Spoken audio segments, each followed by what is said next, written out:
Voici 5 bonnes résolutions que vous devriez vous donner cette année pour votre santé et je vais vous expliquer pourquoi. Les bonnes résolutions pour la nouvelle année, on est tous d'accord, c'est assez inutile. Tous les sondages montrent qu'en moyenne, on les abandonne au bout de 7 semaines. Je vous propose donc dans cette vidéo de vous donner une perspective peut-être un peu différente avec des conseils concrets pour vraiment réussir à changer vos habitudes. Et restez bien jusqu'à la fin car je vous donnerai ce qui, selon moi, devraient être les 5 priorités pour votre santé cette année. Tout commence par la question de comment se fixer des objectifs et s'y tenir. Pour simplifier, j'aime bien utiliser ce schéma. On peut grossièrement résumer vos objectifs selon 3 axes, la santé, la performance et l'esthétique. La santé, c'est la santé à long terme en évitant les risques de maladie avec comme focus une longévité sans incapacité. La performance, c'est évidemment la performance sportive à court et moyen terme. Et l'esthétique, c'est beaucoup plus subjectif, mais cela peut aller de vouloir des tablettes de chocolat ou des fessiers hyper développés à simplement perdre du poids ou avoir le taux de masse grasse le plus faible possible. On peut aller assez loin sur chacun de ces axes sans forcément sacrifier les autres. Heureusement que l'on peut avoir une alimentation saine qui ne soit pas pénalisante pour nos performances et qui nous permette de garder un physique athlétique. Mais ce que je veux vous faire comprendre, c'est que si vous voulez pousser le curseur très loin sur chacun de ces axes, il faudra forcément faire des sacrifices sur les autres. Si par exemple la performance est votre priorité absolue cette année parce que vous êtes sportif professionnel et que c'est votre gagne-pain, vous aurez peut-être envie de sacrifier de la santé en prenant un produit dopant risqué. Ou si l'esthétique est votre priorité et que vous avez envie d'être le plus sec ou la plus sèche possible, idem, en dessous d'un certain niveau de masse grasse, vous allez faire des sacrifices sur les 2 autres axes. Une masse grasse beaucoup trop faible entraîne une fatigue importante. Tous les compétiteurs de culturisme le savent bien.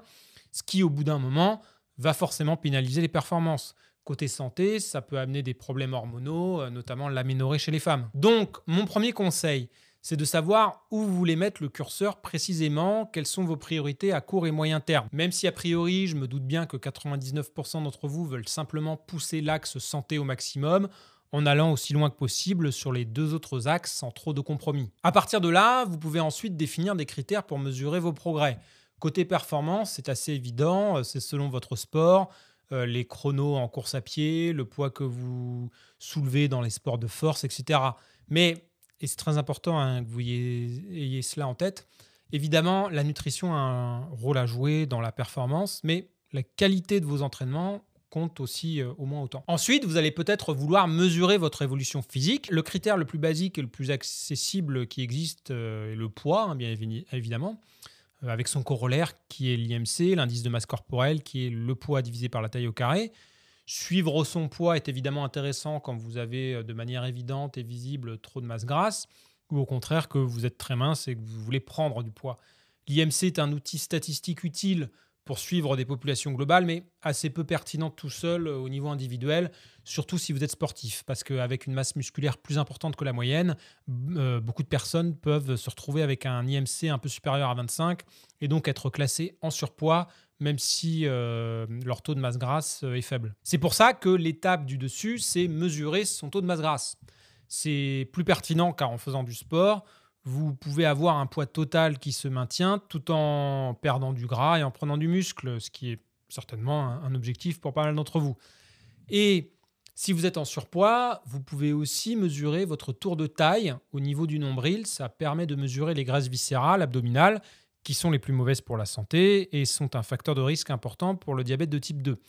Vous pouvez ensuite diviser votre tour de taille par votre taille totale en centimètres. Et il faudrait idéalement que ce chiffre soit au moins en dessous de 0,52, 0,53, voire en dessous de 0,5 si on veut être strict. Si par exemple vous mesurez 1,80 m, ça représente un tour de taille de 90 cm. Bien entendu, ce chiffre n'est pas à prendre tout seul et ça dépend aussi de votre morphologie et d'autres paramètres. Dernier outil pour mesurer votre évolution physique, les photos et le jugement purement visuel. Alors attention, je vous parle de photos prises uniquement par vous et pour vous. Je ne parle pas de photos mises sur les réseaux sociaux. Vous faites les choses pour votre santé et pour une motivation interne, pas pour le jugement des autres. Dernière remarque, il n'y a évidemment pas que le visuel ou le poids pour mesurer sa santé. Il y a d'une part votre ressenti. Est-ce que vous allez noter moins de fatigue, plus d'énergie, un meilleur sommeil? Je vous invite donc à réfléchir et à écrire dans un cahier, par exemple, ces critères, si vous en avez, à les noter sur une échelle de 1 à 10 pour ensuite comparer votre notation dans quelques mois. D'autre part, il y a des mesures plus objectives comme les tests biologiques, prise de sang surtout. Toujours utile de faire un point de temps en temps sur votre cholestérol, hormones thyroïdiennes, vitamine D, etc. Mais ça, je vous laisse voir directement avec votre médecin. La deuxième étape, une fois que vous avez une bonne idée de vos objectifs et de comment mesurer votre progression, c'est de savoir comment créer les changements. On le sait tous, c'est ce qu'il y a de plus difficile. Si par exemple, plus de 80% des gens qui perdent du poids l'ont repris au bout d'un an, c'est bien que maintenir ces habitudes n'avait rien d'évident. Il y a des explications physiologiques, évidemment, mais il faut aussi savoir comment aborder la question du point de vue comportemental. La plus grosse erreur à ne pas faire est de croire qu'un changement se fait d'un coup, du jour au lendemain. Non, non, c'est par incrémentation, par la méthode des petits pas, qu'on arrive à avoir des habitudes qui restent sur la durée. Je me base ici sur l'excellent livre Atomic Habits de James Clear, qui est un best-seller que vous connaissez sûrement. Et si ce n'est pas le cas, je vous conseille d'aller le lire pour en savoir plus. C'est une chose essentielle à retenir pour garder la motivation. C'est l'accumulation des petits changements quotidiens qui va à la fin donner de grands résultats. La meilleure illustration est certainement l'apprentissage d'un instrument de musique. Vous ne devenez pas virtuose du jour au lendemain, ni en vous entraînant qu'une journée par mois. Non, c'est la répétition tous les jours, avec parfois des exercices qui vous sembleront ingrats, qui vous permettront d'être un bon musicien au bout de quelques années. Pour l'alimentation, c'est évidemment la même chose. Il ne s'agit pas d'être parfait du jour au lendemain. Il faut prendre plusieurs mois pour y aller progressivement. Et le but n'est pas de vous frustrer si ce n'est pas idéal tout de suite. Et surtout, si on parle de prise ou de perte de poids, la progression ne sera quasiment jamais linéaire. Il y a forcément des moments de plateau où vous aurez l'impression que vous stagnez jusqu'à ce qu'il y ait de nouveau un déclic. Donc, admettons que votre objectif principal à court terme soit de perdre du poids et qu'après une période initiale de perte, vous stagniez pendant un moment. Même si c'est le cas, le fait de manger plus sainement globalement reste un investissement pour votre santé à long terme sur de nombreux paramètres. Il faut donc toujours garder vos habitudes pour traverser ces périodes de sentiment de stagnation. Ce qui permet de faire le lien avec le point suivant, ce ne sont pas votre motivation ou votre volonté qui vous permettront d'atteindre vos objectifs, c'est le système que vous établissez, vos processus. Si vous ne vous basez que sur votre motivation, à la moindre baisse de celle-ci, tout s'écroule. Alors que si vous avez un système avec des processus clairs, vous gardez vos habitudes quoi qu'il arrive. L'autre erreur est de faire ces changements uniquement pour atteindre un objectif précis, ce qui fait qu'une fois ce dernier atteint, vos changements disparaissent alors que se concentrer sur le système vous permettra de les conserver. Le risque est aussi de lier votre bonheur à cet objectif, ce qui fait encore une fois que si vous ne l'atteignez pas assez vite, vous allez vous démoraliser, ce qui sera moins le cas si vous prenez du plaisir au travers du processus. Par exemple, si vous débutez la musculation avec comme objectif d'avoir un physique très musclé, que c'est cette idée qui vous motive pour aller à la salle, ça sera beaucoup plus dur que si votre plaisir vient avant tout de faire vos exercices sur le moment, du ressenti après la séance, du plaisir de voir les gens à la salle, etc. Donc attention, vous avez le droit évidemment d'avoir des objectifs, notamment par exemple si vous êtes sportif régulier, mais on parle ici des schémas de pensée utiles pour 99% d'entre nous. Alors, comment se créer une nouvelle habitude ? Donc, premièrement, il faut la rendre évidente. Deuxièmement, la rendre attirante. Troisièmement, facile. Et quatrièmement, satisfaisante. Évidente, ça passe par le fait de faire le lien avec un signal qui va l'activer plus facilement. Pour comprendre cela, à l'inverse, pour une mauvaise habitude, disons par exemple que vous êtes accro aux cookies d'une boulangerie sur le chemin du travail et que vous en mangez trop tous les jours, le signal qui déclenche en premier votre fringale à chaque fois, c'est l'odeur en passant devant. Donc, il faut vous couper de ce signal pour enlever cette habitude. Si au contraire, on veut mettre en place une bonne habitude, il faut que vous trouviez un signal à lui associer. Une façon de faire est de l'allier avec un lieu et une heure. Là, je pense surtout à tous ceux parmi vous qui mangent au bureau devant leur ordinateur ou chez eux sur le canapé ou dans votre chambre devant une série télé. Si en plus, votre alimentation n'est pas idéale dans ces moments-là, je vous conseille de recommencer à prendre tous vos repas dans votre salle à manger pour bien associer le lieu avec le fait de faire des repas sains. L'autre outil est de lier la nouvelle habitude avec une ancienne déjà installée. Par exemple, si vous ne mangez jamais de fruits mais que vous voulez en manger plus et que tous les jours vous prenez toujours un thé à 17h, vous pouvez vous dire à chaque fois que je bois un thé, je mange un fruit. Deuxièmement, la rendre attirante. Là, c'est assez simple, hein, ça passe par l'association avec une activité qui nous procure du plaisir. Ça repose sur la dopamine. Si par exemple manger un carré de chocolat vous procure beaucoup de plaisir, vous pouvez vous dire si je mange des légumes au repas, à la fin, je peux manger du chocolat, ce qui à force rendra beaucoup plus facile la motivation à manger des légumes. Troisièmement, la rendre facile. Il faut que vous identifiez tous les obstacles qui peuvent rentrer en conflit avec l'implantation de la nouvelle habitude. Si vous voulez par exemple avoir plus de produits frais de qualité dans votre frigo, mais que les courses sont une corvée pour vous, alors que vous avez un supermarché rempli de junk food juste en bas de chez vous, il faut que vous trouviez le magasin sur votre trajet qui vous permettra de faire vos courses sans trop de contraintes. Si ce qui vous fait vous jeter sur les produits réconfortants plutôt que les légumes, c'est un gros stress chronique, il faudra aussi régler ce problème pour enlever cette barrière au changement. Dernier exemple, si vous allez dans un resto qui sert à 90% des plats pas très sains, il sera plus difficile de choisir un plat équilibré que si vous allez dans un resto qui sert à 90% de la nourriture saine. Il faut vraiment avoir en tête la règle du moindre effort. Quatrièmement, la rendre satisfaisante. On est biologiquement fait pour privilégier le plaisir immédiat par rapport au gain à long terme.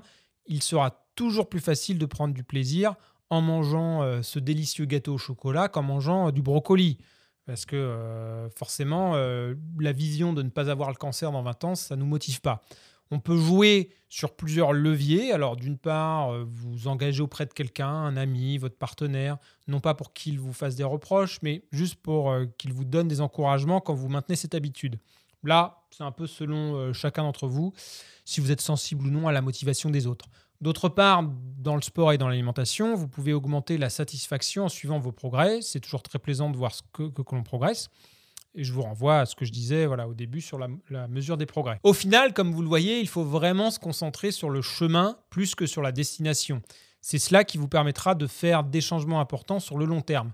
Et si vous avez d'autres astuces à ce sujet, n'hésitez pas à en parler dans les commentaires pour en faire profiter les autres. Pour finir, quelles sont les 5 priorités que vous devriez vous fixer selon moi cette année ou n'importe quelle année en fait? Premièrement, le sommeil. Ça paraît évident, vous le savez tous que le sommeil est important pour la santé et pourtant c'est souvent ce qui va être impacté tout de suite dès le moindre problème, du stress, beaucoup de travail, la vie de famille. Les choses qui peuvent diminuer la quantité et la qualité de notre sommeil sont très nombreuses dans nos vies. Et en plus, je rajouterais le fait qu'on trouve parfois des vidéos sur les réseaux sociaux de personnes faisant la promotion des nuits courtes pour vous expliquer comment ils sont super productifs en dormant 4 ou 5 heures par nuit, comment ce sont des winners. Je vous renvoie vers ma vidéo sur le temps de sommeil idéal pour en savoir plus, mais pour rappel, non, ça n'existe pas. 7 heures par nuit, c'est le minimum reconnu comme nécessaire par tous les experts mondiaux pour rester en bonne santé et avoir un cerveau qui fonctionne bien. Et pour ceux qui voudraient aller encore plus loin, je vous renvoie vers ma formation, l'Académie du sommeil. Deuxièmement, la nutrition, que je vais séparer en 2 aspects. D'une part, le côté plus théorique. Vous le savez, il est facile de se sentir perdu au milieu de tous les conseils contradictoires. Et le meilleur moyen de lutter contre ça, c'est d'avoir des connaissances de base solides, basées sur la science, pour toujours avoir une vision de ce que vous devriez manger. Je vous renvoie vers toutes les vidéos de ma chaîne, par exemple celle sur l'alimentation anti-inflammatoire qui est une bonne base pour débuter, je pense. Et pour ceux qui veulent aller plus loin, il y a évidemment mes programmes Natura Balance et Natura Power si vous voulez apprendre absolument tout sur la meilleure façon de manger. Troisièmement, l'aspect pratique de la nutrition, à savoir cuisiner. Si ce n'est pas déjà le cas, apprendre à cuisiner devrait vraiment faire partie de vos priorités absolues. Si vous savez cuisiner, ce sera plus facile de ne manger que des aliments bruts, non transformés, ce qui est l'une des bases d'une alimentation saine. Et vous le savez, ces derniers temps, l'inflation a beaucoup augmenté, y compris sur les produits alimentaires, et ce n'est pas fini. Savoir cuisiner, c'est aussi l'assurance de toujours pouvoir vous en sortir pour préparer de bons repas, même si vous devez enlever quelques produits devenus trop chers. Et en moyenne, manger brut revient moins cher que manger des plats préparés. Là aussi, je vous renvoie vers ma formation Natura Cook pour apprendre à cuisiner sain et gourmand. Quatrièmement, l'activité physique. C'est un grand classique de vous remettre au sport si ce n'est pas déjà le cas. Mais je vais plutôt vous parler de l'autre aspect qu'on n'évoque pas assez. C'est le mouvement quotidien ou ce qu'on appelle aussi l'activité physique non sportive. Ce sont tous les mouvements que vous pouvez faire en dehors d'un sport structuré, à savoir marcher, monter les escaliers, vous déplacer à vélo, porter vos courses, jouer avec vos enfants. Même si vous faites 1 heure de sport tous les jours, il reste une quinzaine d'heures par jour qui peuvent radicalement changer votre santé et votre énergie selon ce que vous faites. Je ne peux que vous pousser à incorporer le plus de mouvements possible dans vos journées. Essayez d'aller au travail à pied ou à vélo, essayez de monter les escaliers au lieu de prendre l'ascenseur, d'aller marcher 5 minutes toutes les heures si vous êtes devant un ordinateur. Voilà, les possibilités sont infinies. Et enfin, cinquièmement, une résolution un peu spéciale, c'est celle de continuer à travailler votre esprit critique et de faire le tri dans les sources d'informations. Vous le savez, on peut trouver sur Internet le pire comme le meilleur, et dans la santé, c'est plus souvent le pire malheureusement. Entre les influenceurs, les idéologues et les vendeurs de rêves, il est difficile de s'y retrouver et je sais que beaucoup d'entre vous se sentent souvent perdus au milieu de toute cette cacophonie nutritionnelle. Alors j'essaie à mon petit niveau de vous donner des pistes en vous montrant à chaque fois ma démarche d'analyse, en étant l'une des très rares personnes à mettre la liste de toutes les références scientifiques en dessous de chacune de mes vidéos. Mais j'ai envie de vous emmener un peu plus loin sur cet aspect en vous proposant encore plus de contenu. C'est l'une des raisons pour lesquelles j'ai commencé à me mettre à fond dans la production de vidéos courtes aussi pour Instagram et TikTok, parce que notamment TikTok, c'est devenu une plateforme majeure pour les vidéos éducationnelles pour les jeunes générations. Et il est important, selon moi, de ne pas laisser la place qu'à ceux qui racontent n'importe quoi. Hein. Il faut aller défendre l'esprit critique partout. Donc, je vous invite à aller vous abonner à mes comptes là-bas aussi pour y soutenir mon travail. Les liens sont en description. Et d'autre part, j'ai aussi un projet très spécial sur lequel je travaille depuis longtemps, une sorte de magazine en ligne pour ceux qui veulent vraiment avoir accès à la meilleure information possible, mais j'aurai l'occasion de vous en reparler en détail dans les prochaines semaines. En attendant, et pour donner un coup de pouce à celles et ceux parmi vous qui voudraient améliorer leur sommeil, leur nutrition ou apprendre à cuisiner, je vous offre un code promo sur toutes mes formations en ligne, moins 30% avec le code rentrée 2023. Tous les détails sont en dessous de la vidéo. Dites-moi en commentaire quelles sont vos priorités en termes de santé pour cette année. Ça m'intéresse toujours pour vous proposer aussi du contenu qui vous corresponde. Prenez soin de vous et je vous dis à très vite.